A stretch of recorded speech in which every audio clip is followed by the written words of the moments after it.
नमस्कार. आज आपण पैशाबाबतीत बोलूया, की पैसा हा काय आहे? कसा आपल्याकडे येतो? काय येतो? त्याची एक आपण अ, बेसिक गोष्टी समजून घेऊया. तर पैसा तुमच्या मागे धावेल. मी ज्या गोष्टी सांगतेय ना, त्या समजून घ्यावं लागेल तुम्हाला.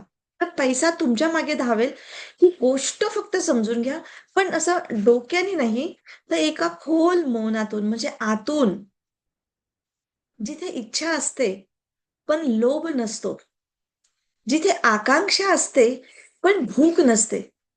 जिथे तुम्ही धावत नाही, तर तुमच्या भोवती जीवन आपोआप नाचू लागतं. माणूस आहे ना, पूर्ण आयुष्यभर पैशाच्या मागे धावतो आणि जितका धावतो, तितका पैसा दूर जातो. कधी लक्ष दिलंय का? ज्या गोष्टीला पकडण्यासाठी तुम्ही धावता, ती गोष्ट तुमच्यापासून पळते आणि जिच्या समोर तुम्ही शांत बसता, तीच गोष्ट स्वतःहून तुमच्याकडे येते. तर पैसा ही वस्तू नाहीये, तर ही एक ऊर्जा आहे आणि ही ऊर्जा नेहमी त्याच्याकडे वाहते, जो स्थिर आहे, संतुलित आहे, केंद्रित आहे. पण नेमकं लोकं इथे उलटं करतात. ते विकेंद्रित होतात. विकेंद्रित म्हणजे घाबरलेले असतात, भीतीने भरलेले असतात आणि भीती सांगते, की पैसा हवा, नाहीतर काय होईल? आणि हीच भीती तुम्हाला गुलाम बनवते. मी असं म्हणत नाहीये, की पैसा वाईट आहे. नाही, पैसा सुंदरही असू शकतो. पण तो तुमचं स्वातंत्र्यता वाढवत असेल तर. पण तोच पैसा विषारी बनतो, जेव्हा तो तुमच्या आतल्या स्वातंत्र्याला खाऊ लागतो. फरक एवढाच आहे, की तुम्ही पैशाचा उपयोग करता, की पैसा तुमचा उपयोग करतो. आणि हे तुम्हाला तेव्हाच कळेल, जेव्हा आतमध्ये तुम्ही क्षणभर थांबून पाहाल. जो माणूस आतमध्ये उतरतो, त्याला कळतं, की पैसा आयुष्याचा एक भाग आहे, आयुष्य नाही. पैसा साधन आहे, साध्य नाही. जेव्हा तुम्ही साधनाला साध्य बनवता, तेव्हा मग दुःख चालू होत जातं. तर पैसा तुमच्या मागे तेव्हाच धावतो, जेव्हा तुम्ही त्याच्या मागे धावणं थांबवता.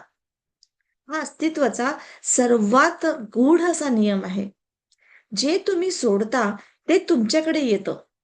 कारण सोडण्यात अहंकार तुटतो आणि अहंकार तुटला, की अस्तित्व तुम्हाला आपली संपत्ती बनवतो. जेव्हा तुम्ही तुमच्या केंद्रात स्थिर होता, तेव्हा तुमचं काम म्हणजे ध्यान बनतं. तुमची मेहनत साधना बनते. तुमचं पाऊल नृत्य बनतात आणि नृत्य करणाऱ्याच्या मागे जग धावतं. हो ना? तुम्ही पाहिलं असेल, की जो माणूस आपल्या कामावर प्रेम करतो, त्याला पैसा शोधून काढतो.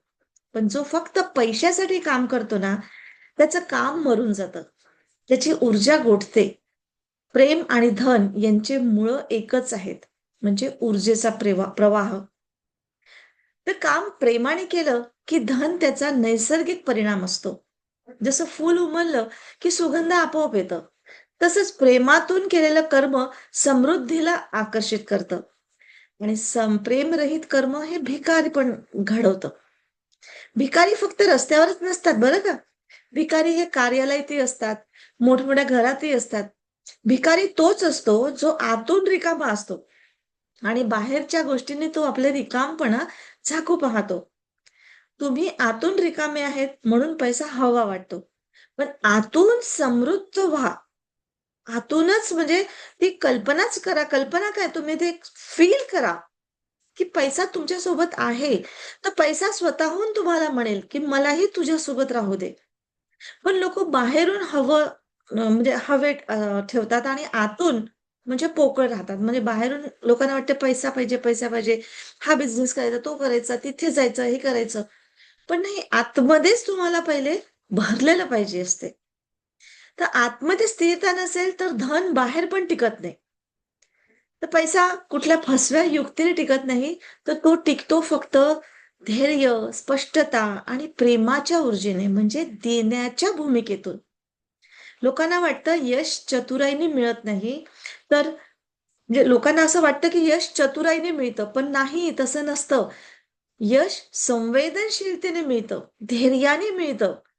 तुम्ही जितके जागरूक होता ना, तितका तुम्हाला पैसा शोधू लागतो. ही दुनिया जागृत लोकांसाठी नेहमी उदार राहिलेली आहे. झोपलेले लोक संघर्ष करतात आणि जागृत लोक आकर्षित करत असतात.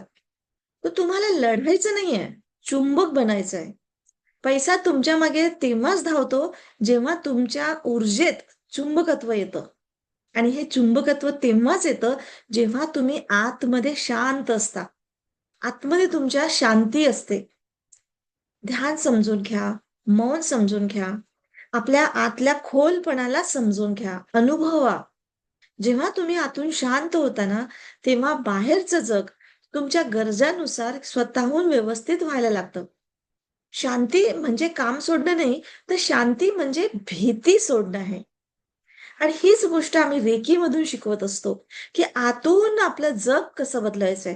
पैसा किंवा त्याची एनर्जी बाहेर नाहीये, ही आपल्या आतमध्ये आहे.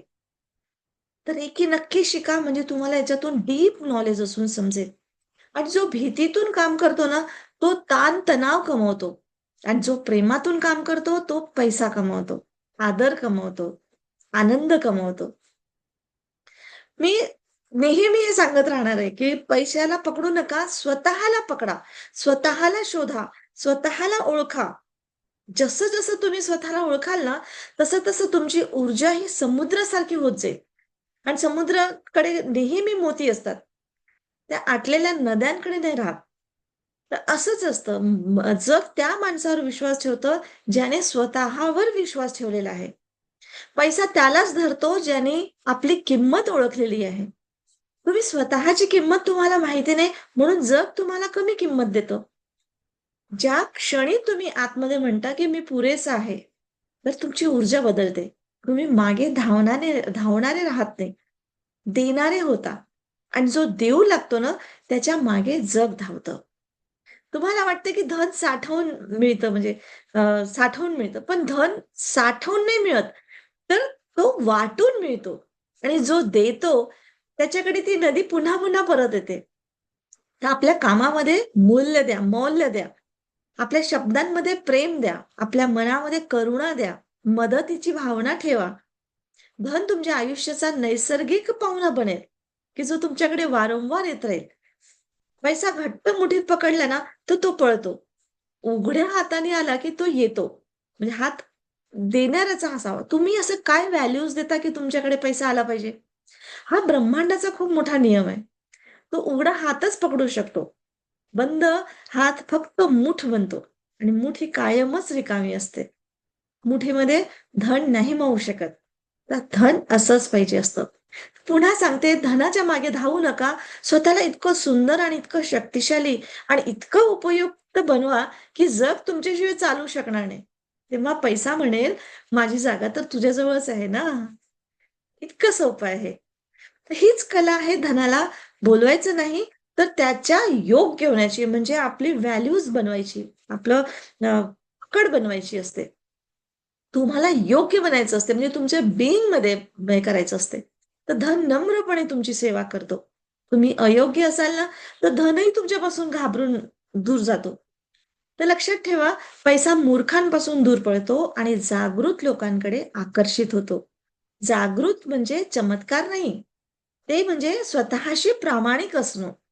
आपल्या आतमध्ये डोकावून पाहणं. आपली भीती आहे का? की लोभ आहे का? की काही उणीव असेल तर त्याला स्वीकारायचं आणि त्यात सुधारायच्या, त्याच्या पलीकडे जायचं आणि त्या क्षणी तुमचं धन तुमच्याकडे आकर्षित होतं. तर पैसा म्हणजे एक शांतता, साधना, धैर्य, मौन. आणि जितकं मौन असेल तितकं आकर्षण असतं. जितकी स्पष्टता असेल तितका प्रभाव असतो. जितकं प्रेम असेल तितकं प्रवाह वाहत असतो. तर पैसा तुमच्या मागे धावेल. फक्त तुम्ही स्वतःच्या मागे पुढे धावू नका. म्हणजे आपल्या केंद्रात या आणि तिथून जे काम जन्म घेईल, त्याची किंमत जग स्वतःच ठरवेल आणि मग ती किंमत खूप उंच, उंच म्हणजे ठरवलं जातं आणि उंच जातेच ती. तर तुम्ही फक्त आपल्या आतली अग्नी जागृत करा आणि जेव्हा तुम्ही पेटता ना, तेव्हा प्रकाश स्वतःच लोकांना बोलवतो. तुम्हाला बोलवावं लागत नाही. म्हणजे प्रकाश दुसऱ्यांना सांगत नाही, की "या, या, मी तुम्हाला रस्ता दाखवतो, मार्ग दाखवतो किंवा मी अंधार दूर करतो." लोकं आपोआपच आकर्षित होतात. तर प्रकाश बनवा. आतली अग्नी जागृत करा. धन्यवाद.